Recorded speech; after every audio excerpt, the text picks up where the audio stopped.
Welcome to Let's Get Writing. I'm your host, Catherine Taylor.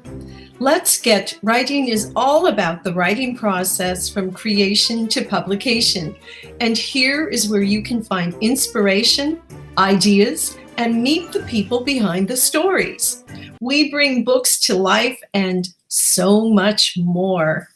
If you'd like to check out all our shows, they're available on youtube.com at Catherine Taylor TV. And better yet, subscribe and you'll never miss another show. Now today, my guest is an award-winning writer living in St. John's, Newfoundland. His first novel, Goodbye, Momma, became a Canadian bestseller and won a Children's Choice Award and was named one of the best children's books in Canada. And that was his first novel. He's gone on to write so many more and receive so many awards. He's even had his work translated into other languages. And in fact, one of his poems was read for Queen Elizabeth. His novel, The Sign on My Father's House, won the Newfoundland Reads competition for 2020. And now his current novel, My Father's Son, was just released in May. Welcome to the show, Tom Moore. And I'm just going to bring him up into the screen and we'll say hello. Hi, Tom.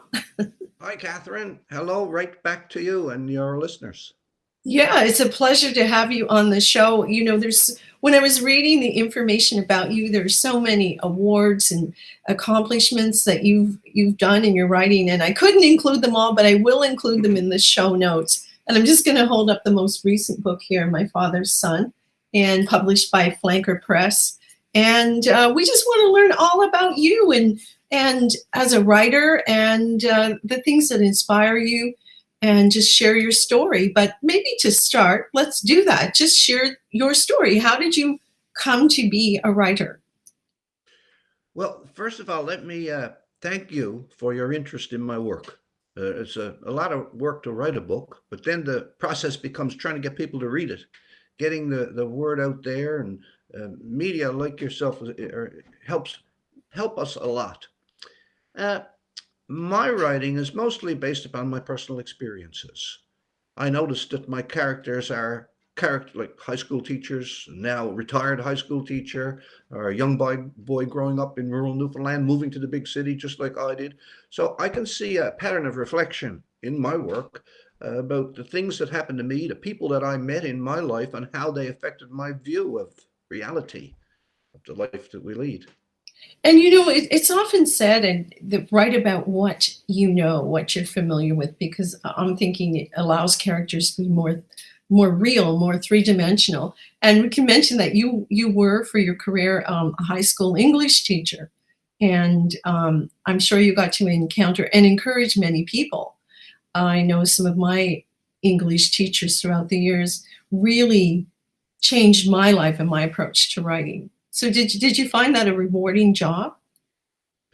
I did because I had been accepted at Dalhousie in law school, and that was what I had been aiming at all my life.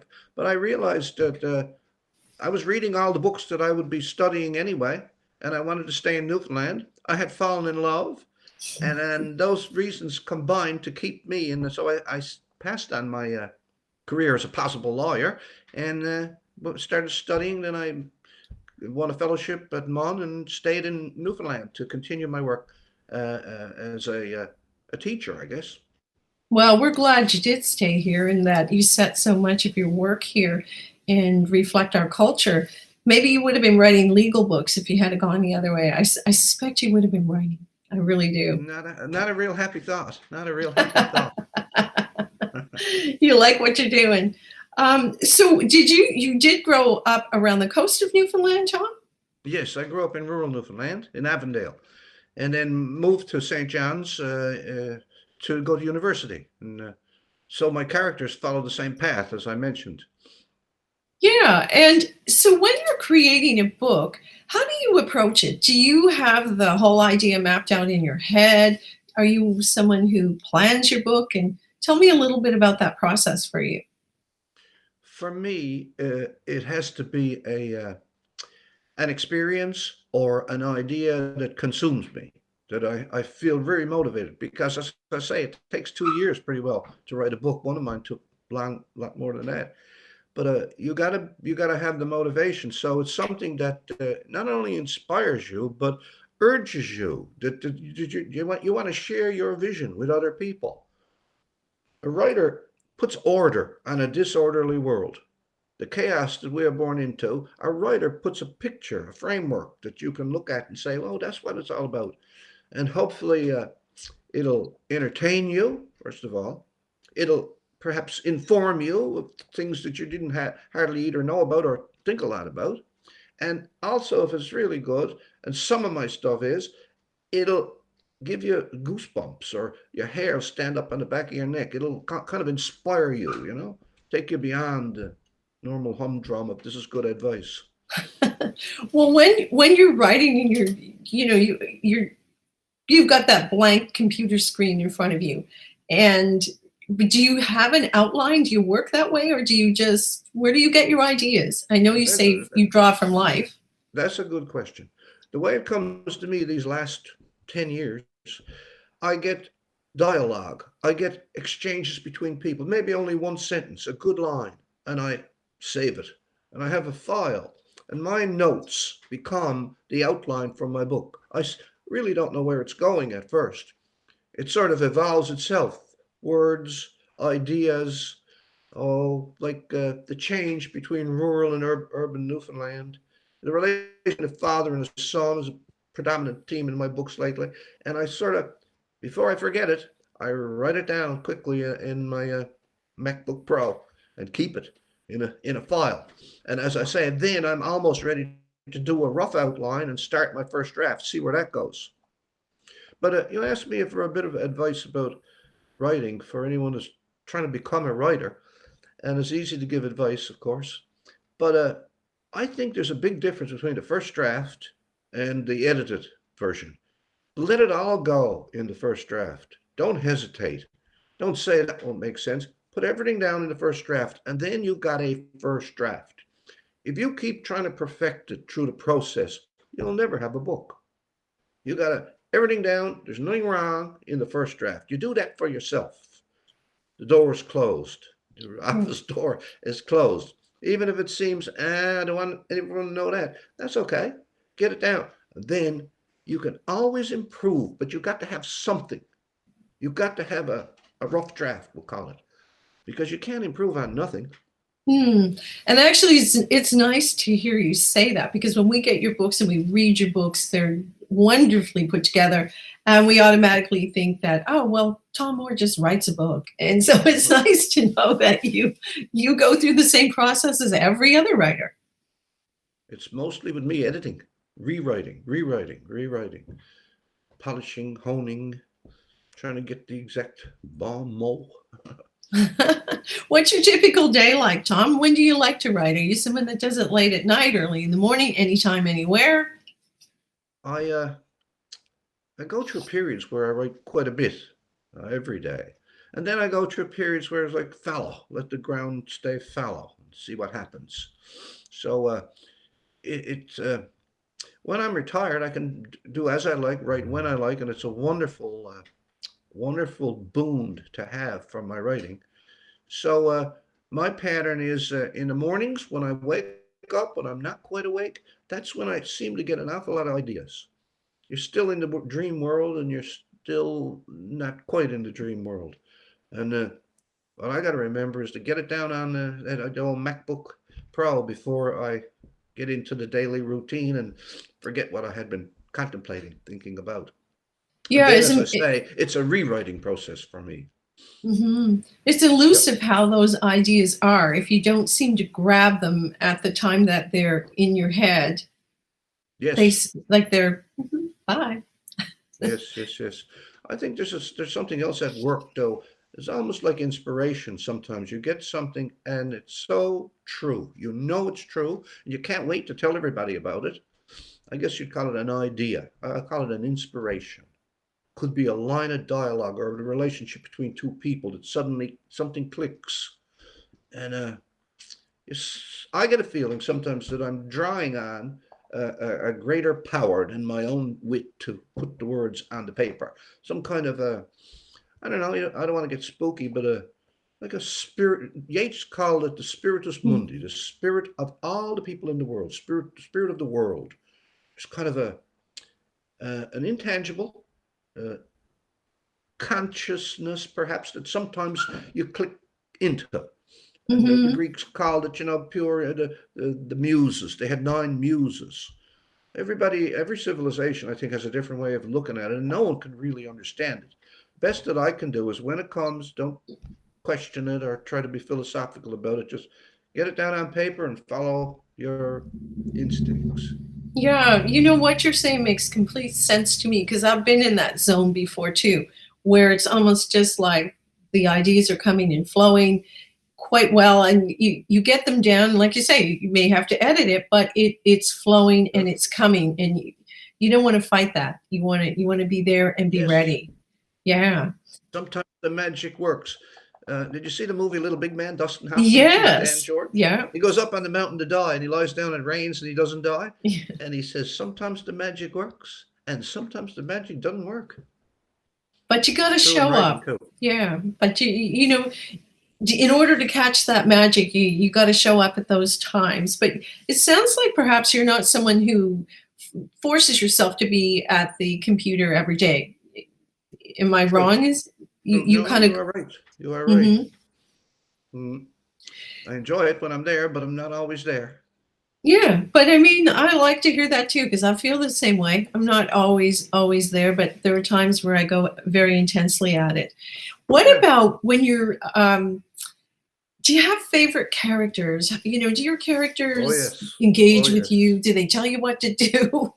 Uh, well, once you create them, I think that they take on a life of their own if they work. But in this book now we're talking about my father's son. I think my favorite character there is the father.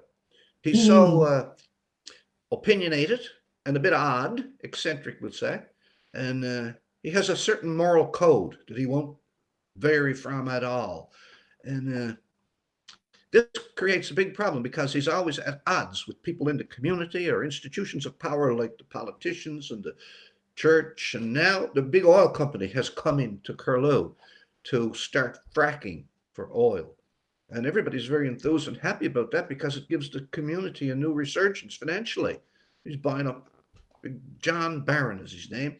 You might say he's an oil baron from West Texas. He comes in affable, oh, hmm a real entertainer, big, tall guy with a tan and a big tie and a suit, and everybody loves him really. And father is not an entertainer. Father is a grumpy, eccentric, but the in my book is between father and the people that start to realize there are environmental concerns here. Because fracking has had a hmm bad reputation in West Texas, in other spots too, and that's the conflict in my book is about father fighting, and the main character Felix, who has been, I think he's also one of my favorites. He has been at odds with his father because one generation passes or tries to pass its values and its mores on to the next generation, and that rarely works. And so there's been strife between the hmm father and the son. And Felix is drawn into this battle reluctantly. His father fighting against the oil company. It's like he's been called back into his past by an ex girlfriend. And that's him, not right away, because he doesn't want any battles. He realizes his father has been battling everyone he can think of all his life, but eventually he sort of becomes his father throughout the book. mm. And you know, it's So, it's interesting that character of the father. I think we all know someone like that. They're certainly not the favorite person at the party because they're going to challenge what people want to have. They're going to raise, well, you know, there's a side of it that you're not looking at. You might be following the dollar, as we often yes, do. yes. And And yeah, go ahead.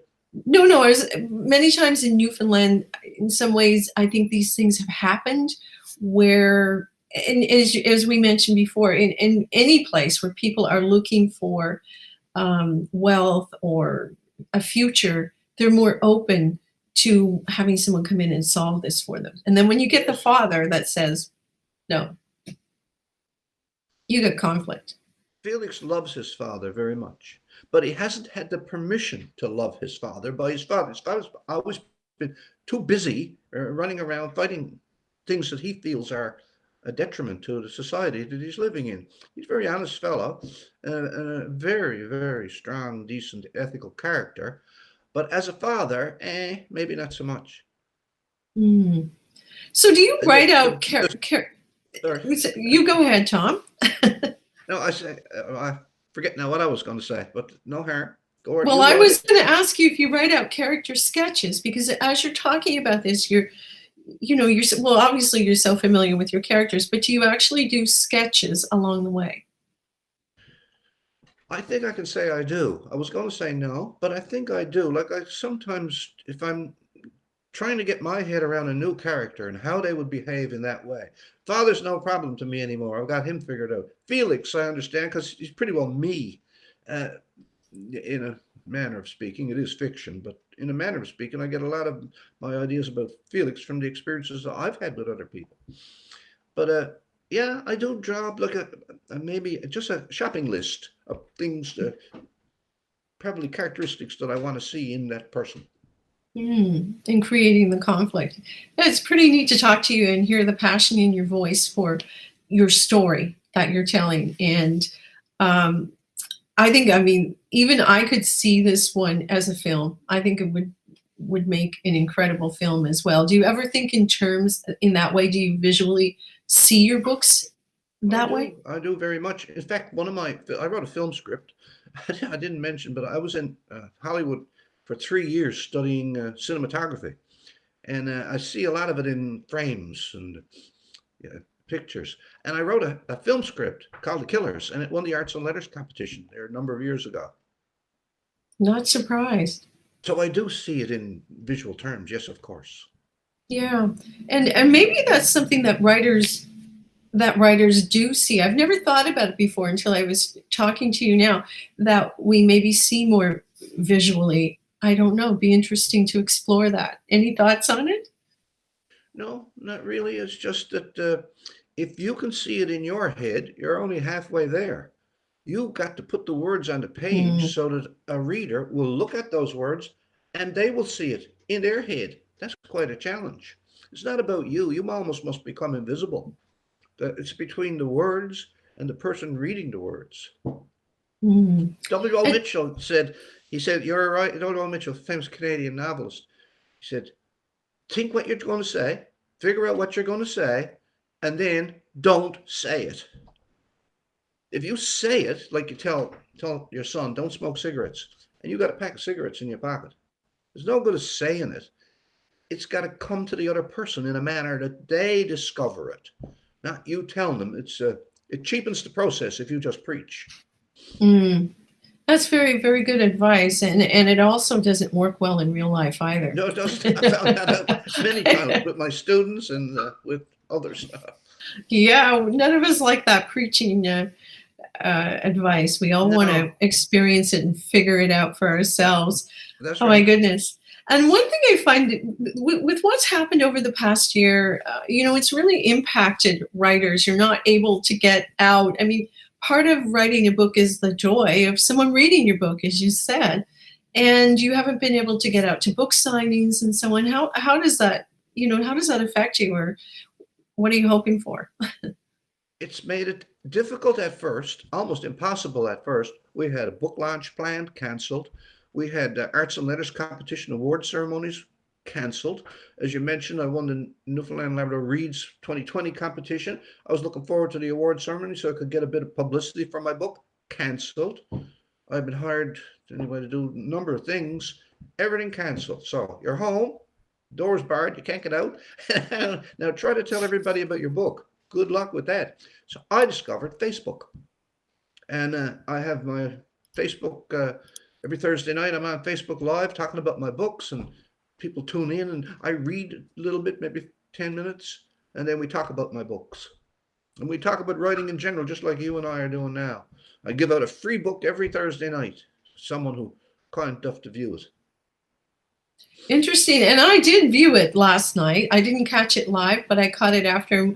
And what I felt and what I said when you were reading from your book, it was the passion and the way you read it that was also so engaging. It was really nice to see you read the book. And I think, do you find that people come for that, to hear you read your work? I enjoy reading it very, very much. It's a way of taking it and putting it in their lap.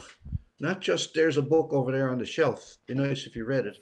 It gives me the opportunity to, that's all I can think of is take the experience and lay it in their lap so they experience it too. I like reading my work. Yeah, and you do it, and you do it well. In fact, we're going to do a session with you a little bit later where you're going to read from your book That'd for be Let's nice. Get That'd be Writing. very So nice. yeah, and I've got a few photographs here. We're going to find out a little more about you. Just a little. You didn't say a whole lot, but let's have a look here and put this up. Okay, what is this? That's my greenhouse I built for Pamela. She's a real gardener. And I used all recycled wood, which made me happy. I didn't buy anything. That was just before we put the plastic on the roof, which I didn't buy either. I used plastic that came in a master box spring and mattress. Box spring for the roof, the mattress plastic for the walls. Interesting. And so many people these days are, looking for innovative ways to recycle. So that's a great example of it. So are there any plants in that greenhouse now? You've got all the plastic on Tomatoes it. last year, great tomatoes. Yeah, we did a bit of marijuana when it became legal. Yeah. Yeah.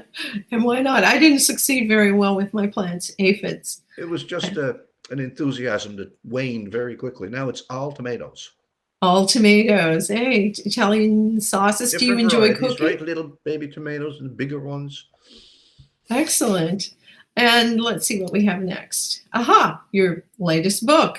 That's the cover there. So how much are you involved with the selection of the cover, Tom? Well, it was done by Graham Blair. He's a brilliant artist here in St. John's. And all I said, I'd like for the book to somehow link to the prequel, which was the sign on my father's house.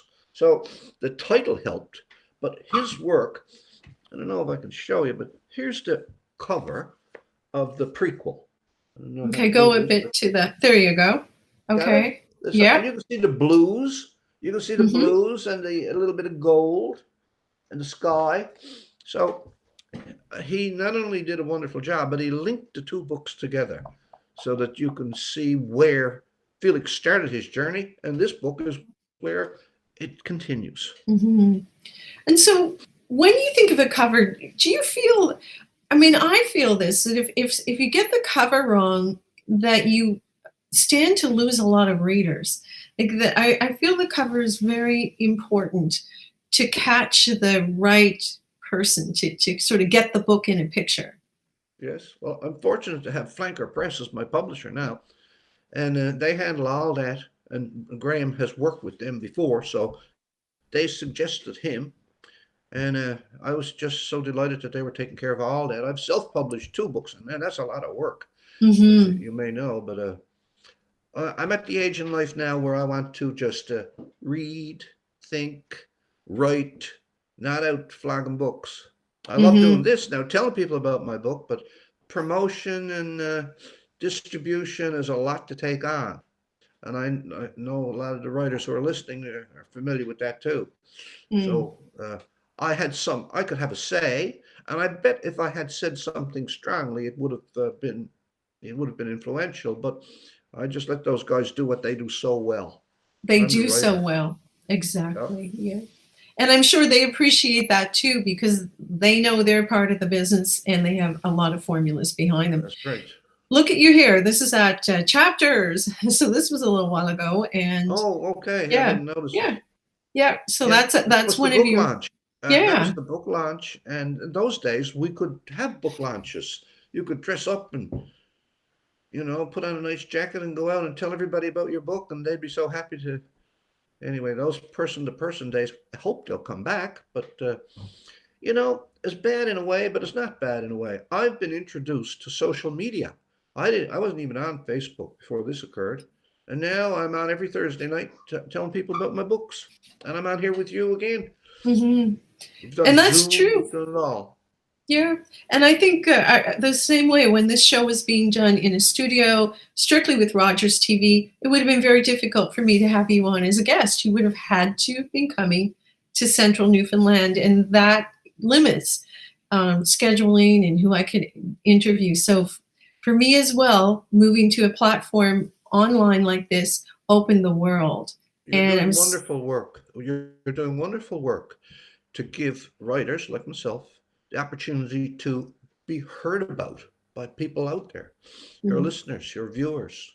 Well, thank you. And the thing I find is that with the platform that I have, you can have your sort of 27 minutes, which is unheard of in traditional media. You just won't get that. They don't have the time, or very few shows where you can actually get that. So I thought, you know what, I'm just going to keep going. It started as an idea of maybe 12 shows, and I thought as long as the books are coming, and these certainly are, Newfoundland has so many writers. It's unbelievable. It's unbelievable. It is, yeah. Any thoughts on why we're so fertile with writers here in this province?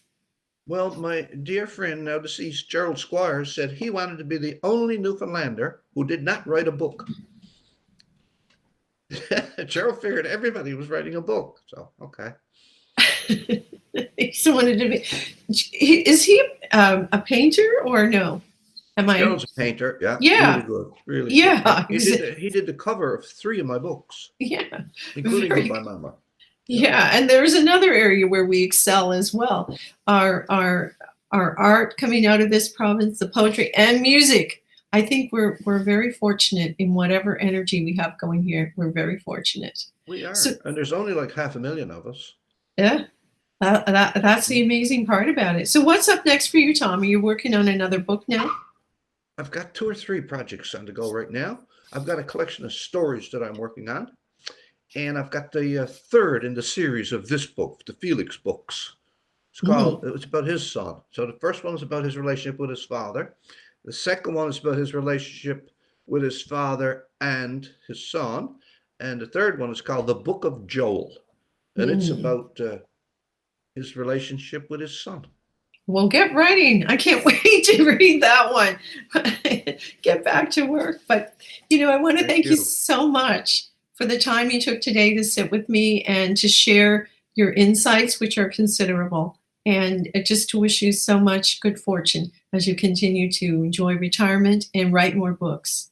You're very kind. Thank you. And you're very welcome. I hope to see you again soon, Tom. And everyone, thank you for joining us. Sorry, I didn't mean to interrupt you. Thank you so much for joining us, everyone, on Let's Get Writing. As I say, we're on YouTube. You can catch all our shows there on Catherine Taylor TV and other great writers like Tom. Have a great day.